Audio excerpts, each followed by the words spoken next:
Hi there. Thank you for clicking on today's video. I'm Connie Kircher. I serve as your elite entrepreneur coach, and we are going to dive into calendar management. It has been a hot topic for 2025 with all of my clients and really leaning into some best practices. So I want to highlight 3 today to be able to equip you better and also hopefully set you up for the next quarter a little bit more successfully. So no matter when you're watching this video, please make sure that you give this video a thumbs up. Absolutely subscribe so that you can be notified every single time I'm uploading a video around CEO strategies, mindset, really figuring out how to scale your business from a strategic standpoint, marketing, sales, retention, and most importantly, your calendar. So let's dive in. So the first part of calendar management that I want you to maybe give yourself an audit in is how far out are you calendaring your personal and your professional calendar? Okay. So life is going to happen per you being a business owner. I honor that our family and our personal commitments blend in to how much scope and availability we have for our business. But what can't happen is bleed over. Okay. So you operate in one life. So your calendar in terms of your business life and your calendar in terms of your professional life, I honor that they're always operating in a symbiotic relationship. Okay. But what I am going to audit and encourage you to audit is you scoping out the next 3 months, no matter when you are watching this video, to go, what are the placeholders for your business calendar, your non-negotiable meetings, your availability for clients, your networking non-negotiables, and then what are your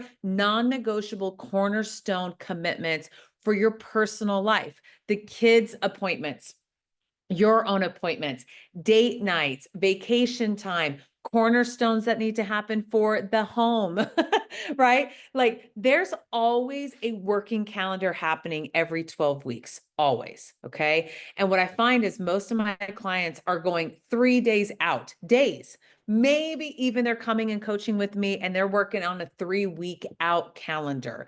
I'm going to push that so far out for you to feel a better sense of control and cadence to say, keep working on a 3-month calendar for your business expectations and your personal expectations, being the yoga classes you want to take. Well, then sign up for those for the 12 weeks or put those on the calendar of when you want to go to that Zumba class or that hip hop cardio class or whatever it is. Put that on the calendar for 12 weeks, not just, oh, I just flip over and I would know I want to do that next week, because then you have to make the decision again that next week. And then you have to make the decision again that next week. So by you scoping out at a minimum 3 months out, now all you're doing is when life is, shifting or something has to, cancel, you're now eliminating and shifting. You are not having you step into a weekly calendar having to make the same decisions again, having to figure out what that, completion looks like again. It serves you so well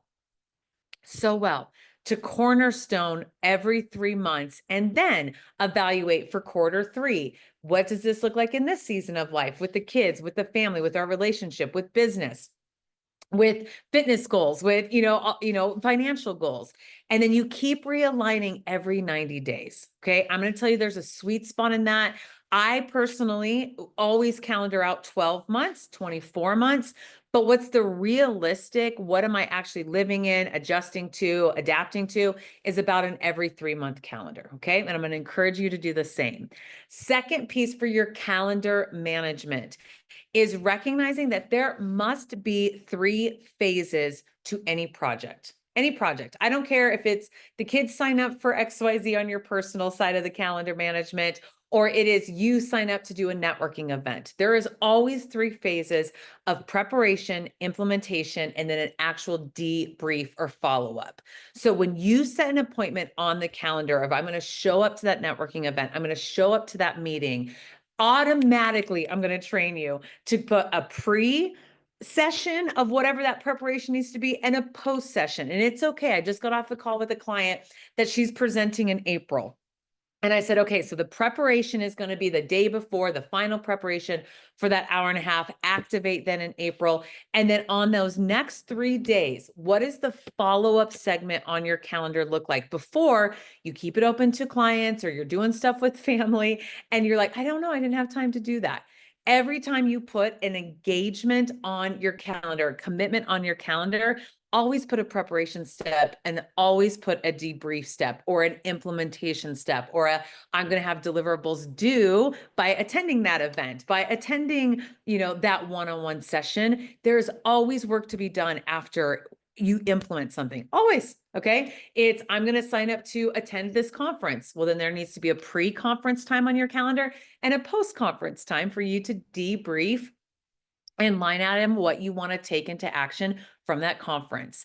So if you can start getting really well trained and disciplined in understanding that your calendar is your battlefield and that it is always in the preparation and the debrief to know what actually happened in that meeting, in that battlefield, got debriefed, got figured out, got better at it, you're only going to evolve that process and that skill set of your calendar management. Okay.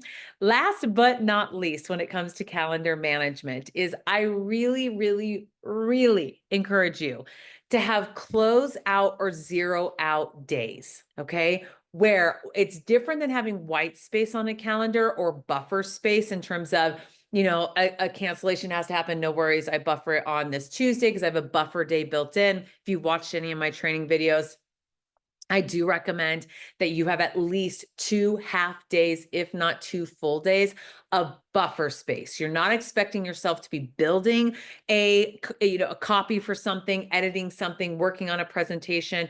It is true blank space that as life is lifing, you can shift an appointment personally or professionally into that time spot and not bottleneck the next day or not stay up to midnight to get something completed. Okay.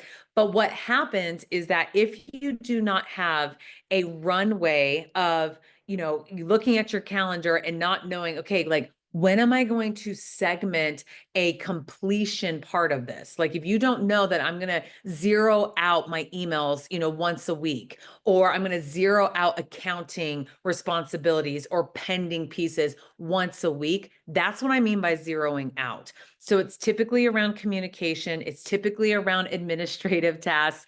It's typically on, I've got piles of papers on this. I've got piles, metaphorically, that I need to clean up, but I have a zero out time segment once a week where then I'm like, I have zeroed out everything that is on my plate or on my end, is what I say, on the tennis court, if you will. I know that I have now gotten those all off of my plate and now they are in motion. Now they have zeroed out. There's nothing else pending on my side to get done. So it's paperwork. It's, again, those final, like, hey, this was in the works, we need to close this out by this Friday. I make sure that there's no more outbound communications that need to happen. I zero those out. And then again, the next day that person gets back, 3 days, that person responds, an hour, they say, oh, here's the final, signature for XYZ. But I'm always making sure that I have once a week a zero out time. I don't know why I have to punch my hand. I don't mean zero out like that. Holy moly. I really do mean, maybe I do mean it on your calendar, is if you always have everything open and pending and in progress and in the works, you have no sense of win and accomplishment. Okay. And you need those daily wins more than you realize as a business owner. So as you progress in the skill set of calendar management, and this is something that I just wish that K through 12 or our higher ed system, or, like, why did they never teach us how to do time management and energy management and calendar management? Because it is a real life skill. Like, it is a real life skill that sometimes we feel like we haven't gotten enough practice hours in, or we don't know the technical parts of calendar management. I hope that I was able to highlight 3 of those for you today. So if you are wanting to better and level up your CEO strategies, your CEO calendar, your CEO, scaling strategies, I have a group coaching experience that I only do twice a year, starting on May 1st. If that is something that is of interest, I only hold that for 10 individuals. Again, by design, it starts May 1st. We wrap up for 4 months together. In once a month, you have a one-on-one session with me. Once a month, we have a group topic and a group coaching session. And then you have this robust 4 months of understanding how to scale, how to implement from all different levels of growing your business. And I always say you have to be working on your business, not always in your business, right? And so if that would be of interest, in the link below in the comment section, I did put where you could actually just go ahead and sign up for that. And, or if you want to schedule a 30-minute complimentary consultation, I would be happy to get to know you more, see if this group experience would be a fit for you, and also cover really where the curriculum goes in this group coaching program and what we would focus on in our one-on-one sessions. So I hope that this was helpful to lean into calendar management. It is something that I am so passionate about because it is an underutilized skill set as its CEO. And sometimes we get incredibly overwhelmed, rightfully so, if that is something we are not paying attention to. So I hope that you audit your calendar for the next 3 months and take that part seriously. I hope you really get mindful at the way you're going to cadence time on your calendar for completion. And I hope that you take the phases and make sure that there is always pre-work and planning to get done on the calendar. And there's always a debrief time at the end. I hope to see you on the next training video. If there's anything that you would like to see more videos on, please put that in the comment section. Tell me your greatest takeaway, and I look forward to our next session together. Bye.